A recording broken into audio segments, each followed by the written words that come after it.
एक ऐसा छोटा सा देश जो वर्ल्ड की रिचेस्ट कंट्री में से एक था, एक ऐसा देश जिसकी जीडीपी पर कैपिटा इनकम दुनिया की टॉप पोजीशन में से एक थी। लेकिन अचानक से ऐसा क्या हुआ कि जो कंट्री अपने रिसोर्सेज से दुनिया को अपनी पावर दिखा रही थी, वो आज अपने फाइनेंशियल सर्वाइव के लिए स्ट्रगल कर रही है। जी हाँ, हम बात कर रहे हैं एक छोटे से देश नोरू की। एक छोटा सा देश जो कभी इतना अमीर हुआ करता था कि उसकी जीडीपी यूएस से, यूके से भी ज्यादा हुआ करती थी, लेकिन अपनी गलतियों के कारण ये सब कुछ तबाह कर चुके हैं। दरअसल नोरू पैसिफिक ओशियन का एक छोटा सा आइलैंड है जिसका क्षेत्रफल 21 स्क्वायर किलोमीटर है। लेकिन ये आइलैंड दुनिया के एक खास स्ट्रेचर पर स्थित है जो है फास्फेट, जो कि फर्टिलाइजर बनाने में काम आता है। ये एक ऐसा रिसोर्सेज था जिसे नोरू ने अपनी ग्रोथ के लिए यूज किया। सन 1900 के अंत में नोरू की फास्फेट माइनिंग ने इसे दुनिया के अमीर देशों की लिस्ट में शामिल कर दिया। उसी से 1960 तक नोरू की पर कैपिटा इनकम इतनी ज्यादा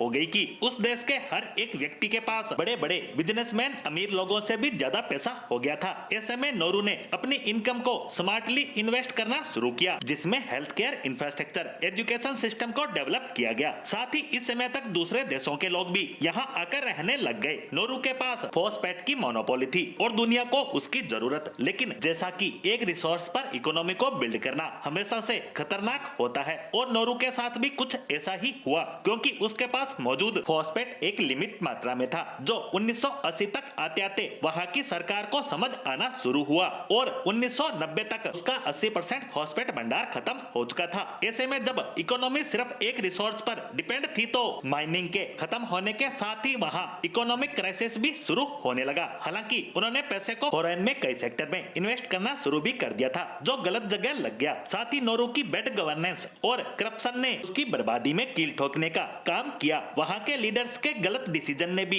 इस क्राइसिस में अहम रोल अदा किया, और जब पब्लिक फंड गलत जगह पर खर्च होने लगा तो नेशन का ट्रस्ट अपने लीडर्स पर से उठने लगा, जिसमें करप्शन ने भी एक मेजर इंपैक्ट डाला। और जब फॉस्फेट की इनकम बिल्कुल बंद हो गई तो फाइनेंशियल मिसमैनेजमेंट ने नोरू को डाउनफॉल की तरफ धकेल दिया। फास्फेट इनकम कम और बेड इन्वेस्ट का बर्डन बढ़ने लगा तो नोरू की इकोनॉमी कोलैप्स कर गई। ऐसे में नोरू ने अपनी इकोनॉमी को रीबिल्ड करने के लिए टूरिज्म और चाइनीज इन्वेस्टमेंट भी ली। उन्होंने अपने टूरिज्म इंडस्ट्री को डेवलप करने की पूरी कोशिश की, और उनका इंफ्रास्ट्रक्चर इतना डेवलप नहीं था और उसमें वे ग्लोबल कंपटीशन में भी पिछड़ गए। इस तरह आज के समय नोरू इंटरनेशनल एड पर पूरी तरह से डिपेंड हो चुका है और अपनी इकोनॉमी को फिर से खड़ा करने का भरसक प्रयास कर रहा है। और शायद नोरू की गलतियों को देखकर ही अरब के देश अपने तेल के मार्केट के साथ साथ अभी से दूसरे सेक्टर को डेवलप करने का भरसक प्रयास कर रहे हैं, ताकि जो गलतियां नोरू जैसे अमीर देश से हुई उनसे बचा जा सके।